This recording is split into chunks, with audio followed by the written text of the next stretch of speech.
Hi friend, नमस्ते। कैसे आप लोग? आशा करती हूँ ठीक ही होंगे। आप लोग के सामने बहुत ही दर्द भरा बेटी विवाह गीत लेके आ गए हैं। बहुत ही दर्द भरा गीत है, ललनवा राग में है। बहुत ही प्यारा गीत है। पहली बार ललनवा राग में हम गाने जा रहे हैं इस गाने को। दहेज गीत है। खूब ढेर सारा इस गीत को प्यार दुलार दीजिएगा। बहुत ही दर्द भरा।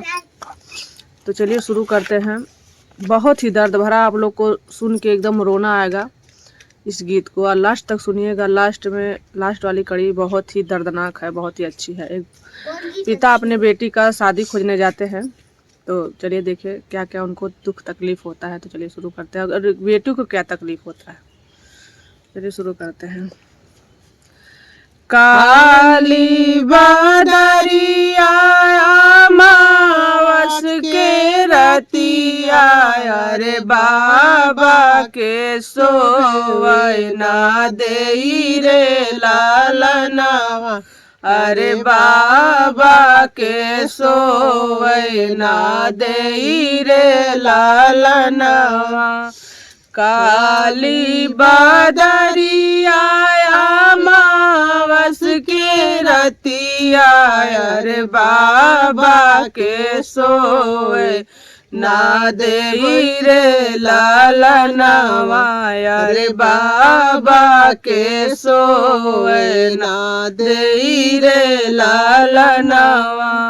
बिना रे दहेजवा के बर कैसे मिली है रे, बिना रे दहेजवा के बर कैसे मिली है। अरे का बेटी रही है कुंवर रे लालनवा, अरे का बेटी रही है कुंवर रे लालनवा।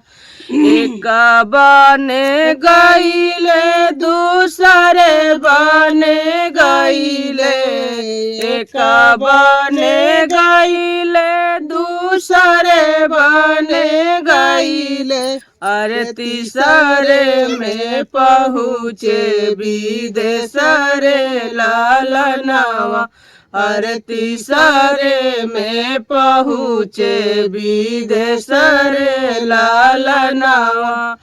ऊंचे ऊंचे लोगवन के ऊंची अटरिया, अरे ऊंचे ऊना कर मांग रे लालनवा, अरे ऊंचे ऊंचे ऊना कर मांग रे लालनवा।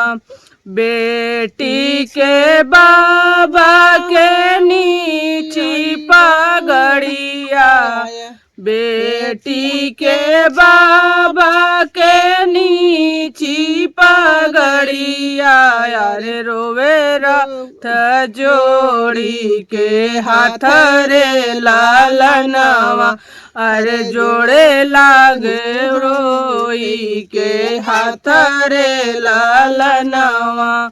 ऊंचे ऊंचे लोगवन के ऊंची ऊंची बतिया, अरे रोवे लागे जोड़ी के हाथ रे लालनवा। बिना रे दहेजवा के बर कैसे मिली है रे, बिना रे दहेजवा के बर कैसे मिली है। अरे का बेटी रही है कुंवर रे लालनवा, अरे का बेटी रही है कुंवर रे लालनवा। ऊंचे रे लोगवन के ऊंची मांगनिया, अरे रोवे लागे जोड़ी के हाथ रे लालना।